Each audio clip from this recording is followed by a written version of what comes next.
하나님 아버지, 항상 기뻐하고 쉬지 말고 기도하고 범사에 감사하라. 이것이 그리스도 예수 안에서 너희를 향하신 하나님의 뜻이라. 이러한 자와 함께 하시겠다 말씀하신 거룩한 말씀을 다시금 가슴에 담습니다. 우리 입술로 이 찬양을 올려드리게 하신 것 감사합니다. 입술의 메아리가 우리 마음에 담겨 우리 삶의 내용이 되도록 그리 도와주시옵소서. 오늘도 하나님의 말씀을 붙듭니다. 그 말씀 가운데 길을 발견하고 그 길 가운데 걸어 하나님의 영광 앞에 이르는 우리 모두가 되게 하옵소서. 감사드리며 예수님의 이름으로 기도하옵나이다. 아멘. 건강한 가정은 각자가 맡은 바 위치에서 성실한 구성원으로서의 삶을 살아갈 때 가능할 것입니다. 가정의 가장 기본적인 구성원은 누구일까요? 부모와 자녀겠지요. 이 기본적인 관계 속에서 부부의 역할과 부모가 자녀에 대한 책임, 자녀의 부모에 대한 태도, 그리고 자녀들 상호 간의 예의와 태도 등이 규정되겠지요. 어쨌든 가정의 가장 기본적인 구조가 부모와 자녀인 것은 분명하고요. 이것으로 말미암아 지속적 가족 관계가 확대가 되는 거죠. 그런 면에서 부모와 자녀의 관계를 잘 정립하는 것은 건강한 가정을 위해서 필수적이고 참 필요한 부분일 것입니다. 저는 이 바람직한 관계 정립을 위해 십계명을 어떻게 바라보느냐의 문제를 통해 살피고 있는데요. 특별히 십계명을 세 부분으로 나뉘어 살피는 방법을 통해 이 부분을 접근하고 있습니다. 다시 한번 말씀드리면 십계명을 세 부분으로 세 파트로 나누는 방법은 1부터 4계명을 하나님을 향한 계명으로, 6부터 10계명을 사람을 향한 계명으로 구분하고 그 둘 사이에 제5계명을 위치시키는 방식으로 구분하는 거라 말씀을 드렸습니다. 그 5계명이 뭐죠? 내 부모를 공경하라입니다. 그리고 이와 같이 구분하는 이유를 설명하면서 부모는 사람과의 관계 이전의 문제이기 때문이다 라고 말씀드렸습니다. 그래서 지난 시간에 부모는 누구이며 성경적인 부모의 역할은 무엇인가에 대해서 대략적으로 설명을 했습니다. 부모는 하나님을 대신하는 자이며 따라서 부모의 역할은 하나님을 보여주는 자들이어야 된다라고 말씀드렸습니다. 하나님께서는 이 땅에 내시는 모든 생명들을 부모를 통해 내시며 특별히 사람은 다른 생명체와는 다르게 일정한 기간 동안 부모의 품에 자녀를 머물게 하시는 방식으로 온전한 인격체로 성장되어 세상에 나가도록 그렇게 섭리하셨습니다. 따라서 부모는 하나님께서 특별한 기간 동안 내 무릎 위에 앉혀놓은 자녀들, 그 자녀들에게 하나님은 누구시며 하나님을 어떻게 섬겨야 되고 하나님의 백성들로 사람들을 어떻게 대해야 되는가가 학습되어져 세상으로 나가도록 섭리하신 것입니다. 이것이 부모의 중요성이고 사명이며 또한 책임이기도 합니다. 오늘은 자녀의 입장에서 부모를 어떻게 대해야 하는가를 살펴보고자 합니다. 역시 십계명을 세 부분으로 구분하는 방식 속에서 자녀의 역할 부분들을 살펴보고자 하는데요. 물론 지난 시간 말씀드린 그 말씀 속에 자녀가 어떻게 부모를 대해야 되는가 모든 답이 이미 다 들어 있습니다. 물어볼까요? 부모가 어떤 자들이라고요? 하나님을 대신하는 분들입니다. 그러면 자녀는 부모를 어떻게 대해야 됩니까? 하나님을 대하듯 대해야 됩니다. 왜냐하면 부모는 사람과의 관계 이전의 문제이며 이 땅에서 하나님을 대신하는 특별한 자들로서의 부르심, 그들이 바로 부모이기 때문에 그렇습니다. 그렇다면 사람이 하나님을 대하는 기본 자세를 한마디로 표현하면 그 기본 자세가 파생되는 그 한마디가 뭘까? 뭐가 하나님을 향한 모든 것이 파생되는 그 단어일까? 아마 경외라는 단어가 아닐까 생각이 돼요. 경외심입니다. 이 경외라는 단어가 굉장히 어려운 단어임에도 불구하고 우리 기독교인들에게는 참으로 친숙한 그런 용어가 돼버렸어요. 그죠? 그러니까 우리가 사용하는 용어는 세상에서 잘 사용하지 않고 어려운데도 우리는 아주 쉽게 사용하는 그런 몇몇 용어들이 있어요. 그 중에 하나가 경외, 경외심이라는 단어입니다.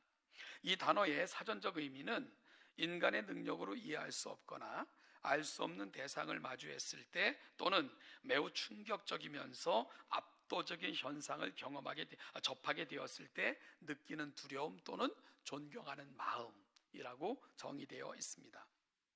이 말이 성경에서 하나님을 향하여 사용될 때는 왜 하나님에게 우리가 경외심을 느끼게 되는가? 하나님은 우리의 모든 지혜와 능력을 초월하시고 모든 것을 아시고 모든 것을 행할 수 있는 분이시기 때문에 두려운 분이지만요, 이 모든 하나님의 속성이 우리에게 어떻게 알려지느냐? 우리를 사랑하심으로 알려지게 된다는 거죠. 그러니까 하나님의 이 모든 것들이 우리에게 당신을 소개하는 방식으로 알려질 때는 우리를 사랑하시기 위한 하나님의 표현으로 이 모든 것들이 동원되고 있다는 겁니다. 따라서 우리와 다른 지혜롭고 권세와 영광이 무궁하신 하나님이시지만 그 하나님을 알고 만난 사람들은 그래서 그 결과가 하나님을 공경하며 사랑하게 되는 것입니다.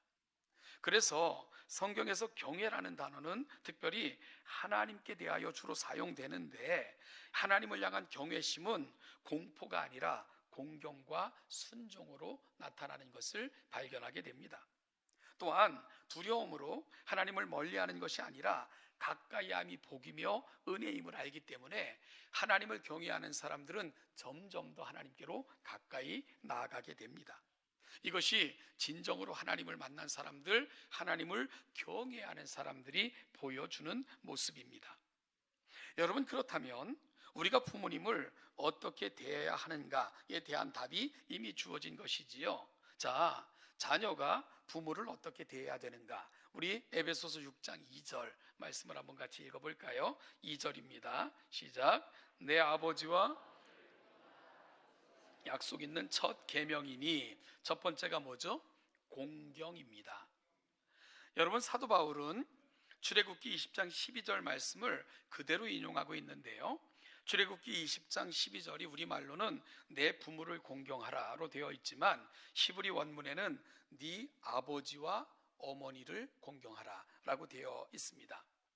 이 부모라는 말로 우리는 번역이 됐지만 사실 원문은 두 대상에 대한 각각의 강조가 이루어져 표현되고 있는 거죠. 사도 바울은 그 본문을 그대로 인용해서 네 아버지와 어머니를 공경하라 라고 표현하고 있죠. 자, 그러면 공경이 도대체 무슨 뜻일까? 여러분, 부모를 공경하라 할 때 공경이 무슨 뜻일까요? 이 공경에 해당하는 히브리어는 카베드라는 단어인데요, 이 말의 원래 의미는 무겁게 여기다 라는 뜻을 담고 있습니다. 무언가를 귀히 여기는 마음, 이것이 카베드라는, 그래서 중히 여기다 라는 말이 이 공경이 갖고 있는 본래적 의미입니다. 여러분, 무언가를 귀히 여기는 마음을 통해 나타나는 명예나 영광스러움, 이것이 공경이 담고 있는 의미가 됩니다.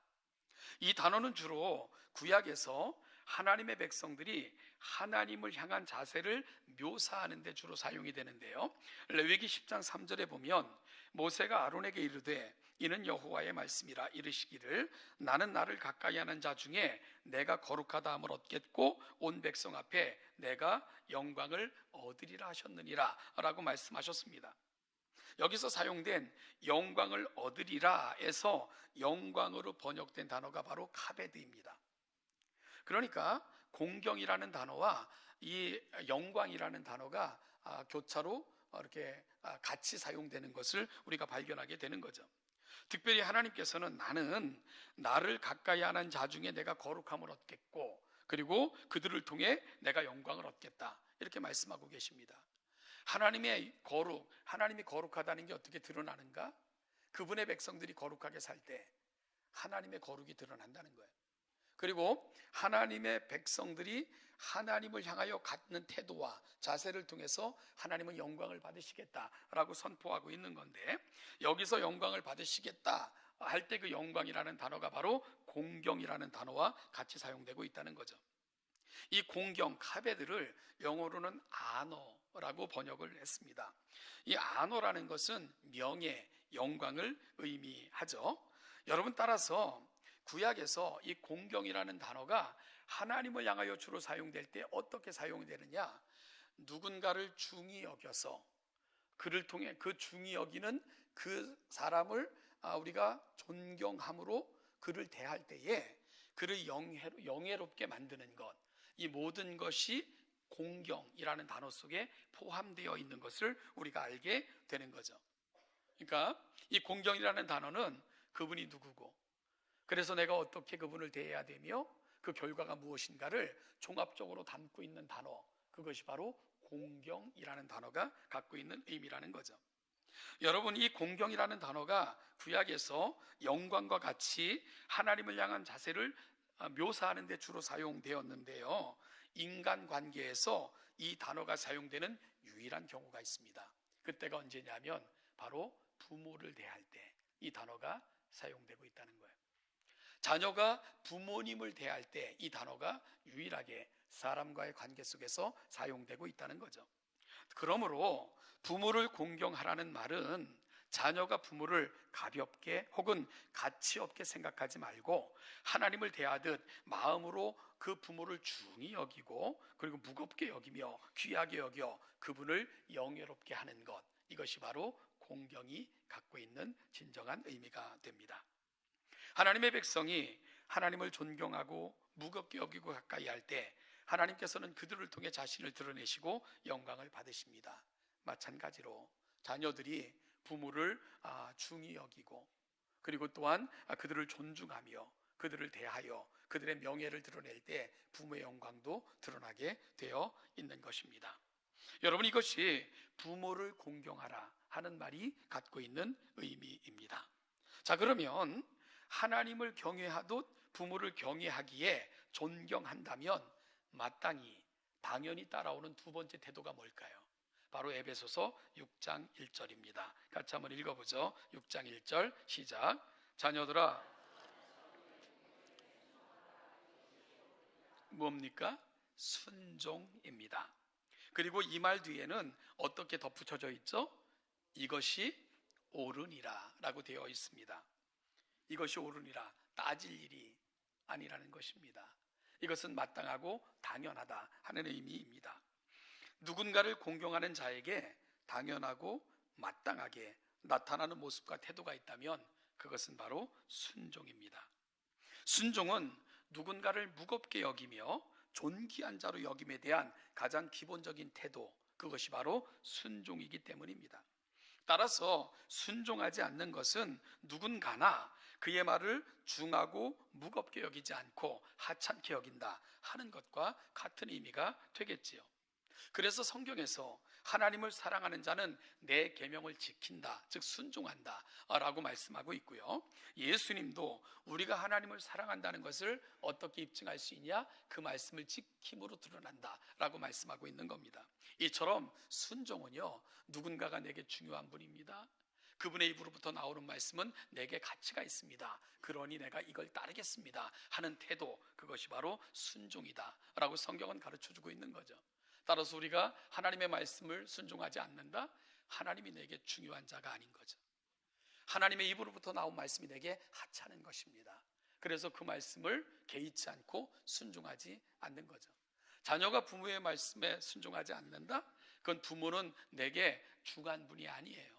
당신의 말씀은 내게 가치가 없어요. 하찮은 거예요. 그렇기 때문에 불순종하는 것입니다.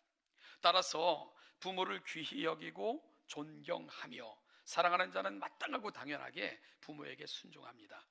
부모님의 말씀을 귀히 여겨 귀담아 듣고요, 또한 최선을 다해 그 말씀대로 살고자 노력을 합니다. 그렇게 할 때 그 자녀를 통해서 부모가 영예롭게 되기 때문입니다. 부부의 영광이 드러나기 때문입니다.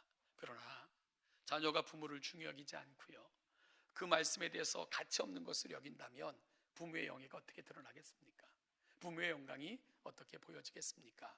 바로 부모를 섬기는 예는 하나님을 섬기는 예와 같다 하는 것이 성경이 가고 있는 자리입니다. 반면에 순종은 당신이 내게 귀중한 분이십니다. 당신의 입으로부터 나오는 말씀은 내게 참으로 가치가 있고 의미가 있습니다. 그래서 따르는 것, 이것이 바로 순종이 갖고 있는 의미가 되는 거죠. 이것이 부모님을 하나님처럼 여기는 자의 두 가지 태도입니다. 곧 공경과 순종입니다. 그리고 이 말은 하나님의 백성들을 향한 하나님의 요구를 전달할 때 주로 사용된 단어들인데, 이것이 사람들의 관계 속에서 유일하게 적용되는 대상이 있다면 바로 자녀들이 부모를 대하는 태도에 이 말이 사용되고 있다 하는 것을 우리가 다시 한번 확인받는 이 아침이 되기를 바랍니다. 이것은 부모의 존재가 어떠한 존재인가를 잘 말해주고 있는 것이기 때문입니다. 사랑하는 동천교회 성도 여러분, 효도 받고 싶으세요? 그러면 자녀들을 신앙 안에서 잘 양육하십시오. 세상의 어떤 가치체계가 부모와 자식의 관계를 이렇게 말씀해주고 있는 가치체계는 없습니다.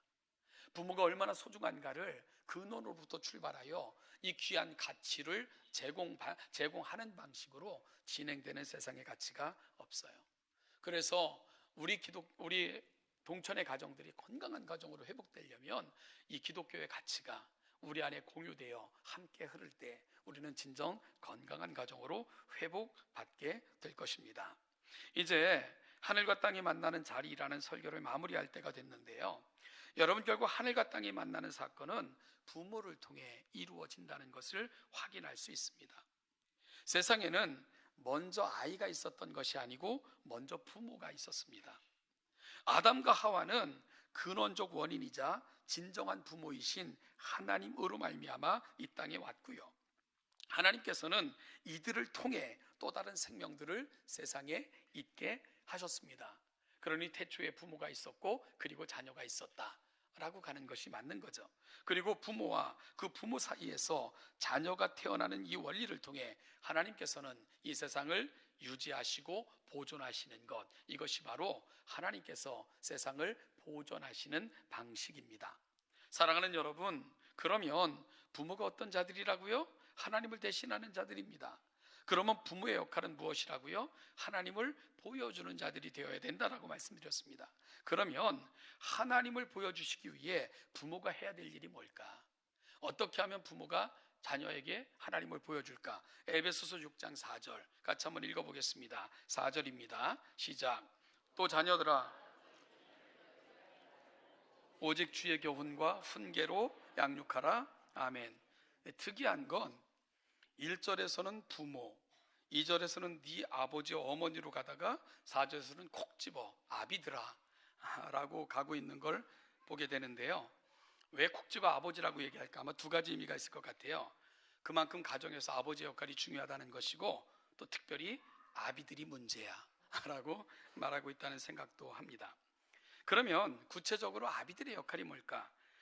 조금 소극적인 역할과 적극적인 역할이 있어요. 소극적인 역할은 자녀를 노엽게 하지 말라는 겁니다. 그리고 적극적인 역할은 주의 교훈과 훈계로 양육하라는 것입니다.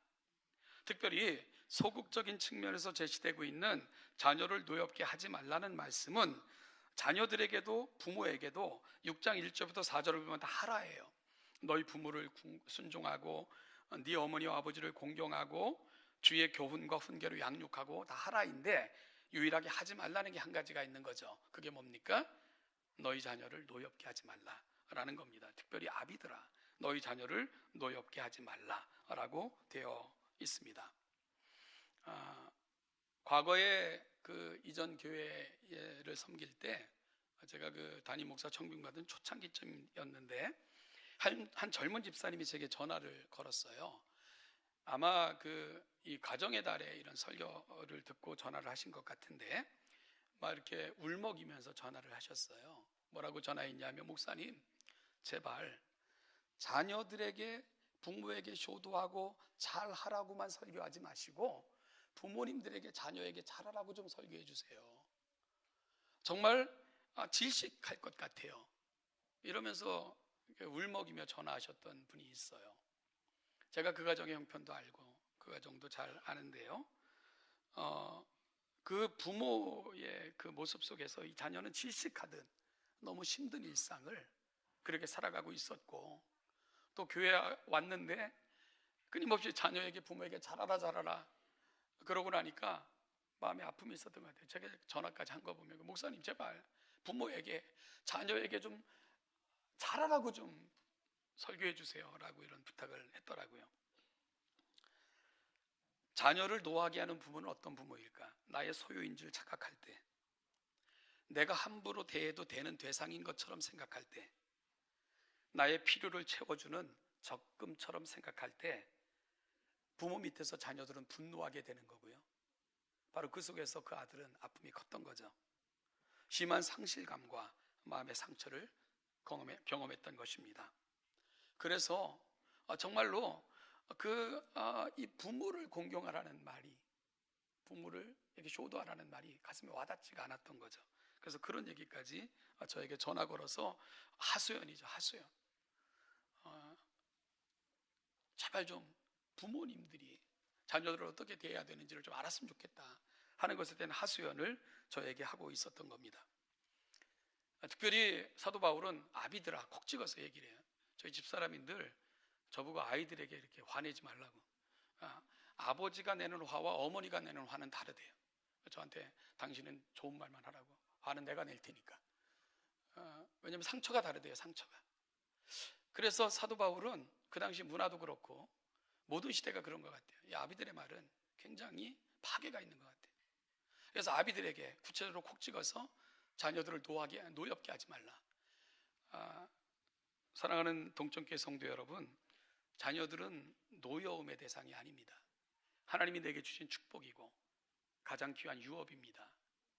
하나님께서 내 가슴에 하나님의 나라를 위해서 허락하신 가장 귀중한 존재들입니다. 이것이 바로 오늘 부모들의 사명이 시작되어지는 우리 마음속의 고백이고 다짐이어야 될 것입니다. 여러분, 그래서 이 부모는 정말로 그 자녀들을 향한 가장 놀라운 역할을 감당하도록 하나님께서 세우신 건데, 이 역할을 어떻게 감당해야 되느냐? 너희 자녀를 노엽게 하지 말고 그 대신 오직 주의 교훈과 훈계로 양육하라. 이것이 아비된 자들의 책임이다. 이것이 하나님을 보여주는 방법이다 라고 말씀하고 있는 거죠. 자, 여러분, 그러면 오늘 말씀을 결론 지으면서 좋은 부모, 좋은 자녀가 되는 것, 그래서 우리 가정이 건강한 가정이 되려면 우리 함께 오늘 뭘 결심해야 될까? 1절을 보십시오. 1절을 보면 자녀들아, 그 다음 단어가 뭡니까? 주 안에서예요. 2절 말씀을 보십시오. 마지막에 어떤 말씀이 있죠? 약속이 있는 첫 계명이라는 말씀이 있습니다. 4절을 보십시오. 아비들아 하고 나서 마지막으로 오직 주의 교훈과 훈계라는 말이 나오죠. 그러니까 자녀들을 향한 권면이나 부모를 향한 권면이나 그 중심에 놓인 한마디가 있어요. 그것이 뭔지 압니까? 주 안이라는 단어입니다. 예수 그리스도 안에서, 즉 하나님 안에서라는 말씀이 자녀들을 향한 권면과 부모들을 향한 권면에 공통적으로 등장하는 것을 놓치지 말아야 된다는 거예요. 그러면 좋은 부모, 좋은 자녀, 그렇게 해서 건강한 가정이 되는 비결, 그건 뭘까요? 좋은 신앙인이 되는 거예요. 좋은 신앙인이 되는 것입니다.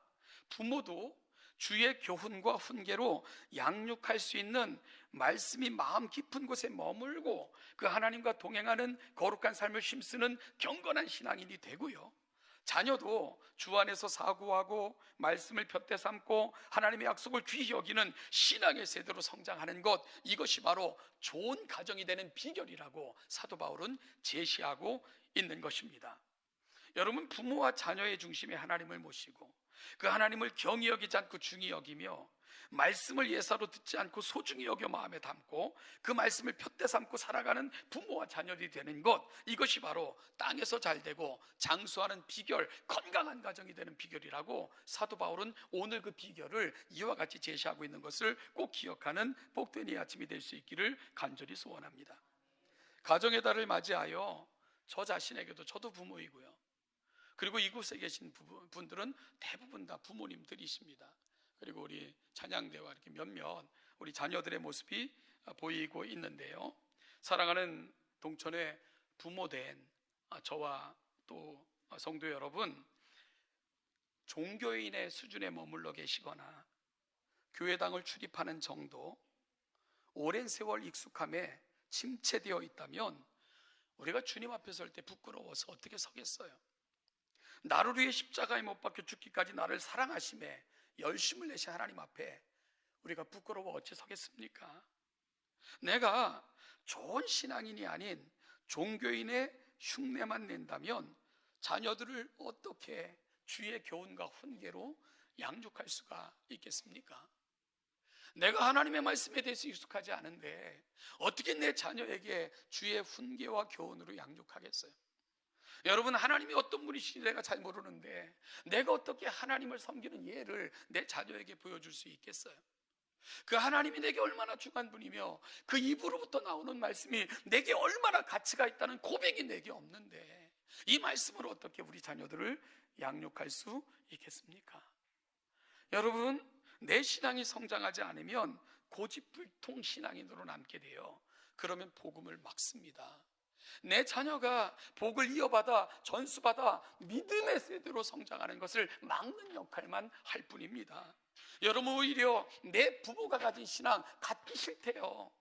이 세대가 그런 신앙인 되기 싫대요. 왜요? 좋은 신앙이 되지 않으면 우리 하나님의 나라를 방해하고 하나님의 역사를 가로막는 그런 역할밖에 할 수 없는 자들이 돼버리고 맙니다. 그래서 오늘 이 아침 우리의 마음이 다시금 하나님 앞에 뜨거워지게 결단되어지는 이 아침이 될 수 있기를 간절히 소원합니다. 하나님, 내가 좋은 신앙인 되게 하옵소서.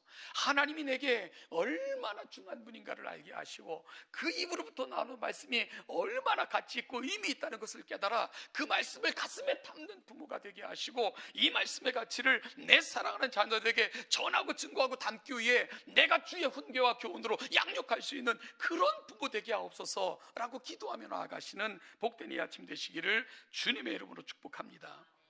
여러분, 사랑의 동천의 자녀로 살아가는 우리 사랑하는 여러분, 무엇보다도 우리 자녀들이 말씀에 익숙한 세대로 그렇게 성장하기를 소망해요.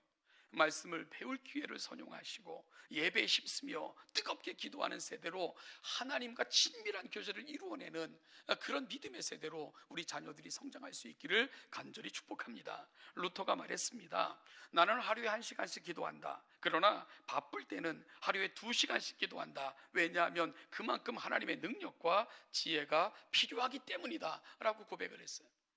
우리 찬양대에도 몇몇 청년들이 있어요. 우리 수정이로 말미암아 이 평균 연령이 확 다운이 됐겠네요. 우리 여기 보면 이 청년들이 더 할 일이 많잖아요. 더 할 일도 많고 더 많이 해야 되고, 그럼 청년들이 기도를 열심히 해야 돼요. 우리 어르신들이 1시간 기도하면 청년들은 2시간, 3시간 기도해야 돼요. 왜냐, 할 일이 많잖아. 하나님의 능력이 필요하잖아. 하나님의 지혜가 필요하잖아. 근데 바쁘다고, 그리고 내가 시간이 없다고 제일 먼저 포기하는 거 예배하는 거 포기하고, 제일 먼저 포기하는 거 말씀 안 읽고, 제일 먼저 포기하는 거 기도하는 거 포기하고, 그럼 어떻게 하나님의 능력이 머무는 인생이 되겠어요?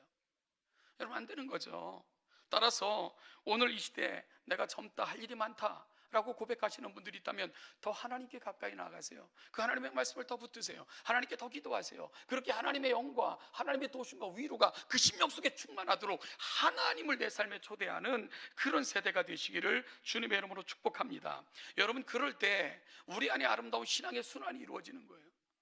부부도 하나님을 중히 여겨 그 말씀을 붙들고 어떻게 해서든지 그분의 입으로부터 나오는 말씀을 내 가슴에 먼저 담고 이 말씀을 교훈 삼아 훈계 삼아 전하고자 하는 그 뜨거운 부모들, 그 부모로부터 하나님을 섬기는 예를 배우고, 우리 부모님들이 그토록 사랑하는 하나님 나도 사랑하게 되고, 우리 부모님들이 최고의 가치로 여겨 붙들고 순종하며 살아가는 말씀, 그 말씀을 내 삶의 가치관으로 받고 그렇게 대해서 대를 이어 믿음이 전수되고 복이 전수되는 가정으로 하나님 앞에 세워지게 되는 것입니다. 5월 가정의 달, 좋은 가정, 좋은 부모, 좋은 자녀 되게 하옵소서 기도하는 저와 여러분들이 될 수 있기를 바랍니다. 하나님 이런 가정에게 주신 약속이 있어요. 우리 3절 말씀 읽으시면서 말씀을 마치겠습니다. 3절입니다. 시작. 이로써 네가 잘되고 땅에서 장수하리라. 이 복과 은혜를 누리는 우리 동천의 모든 가정들 다 되시기를 주님의 이름으로 축복합니다.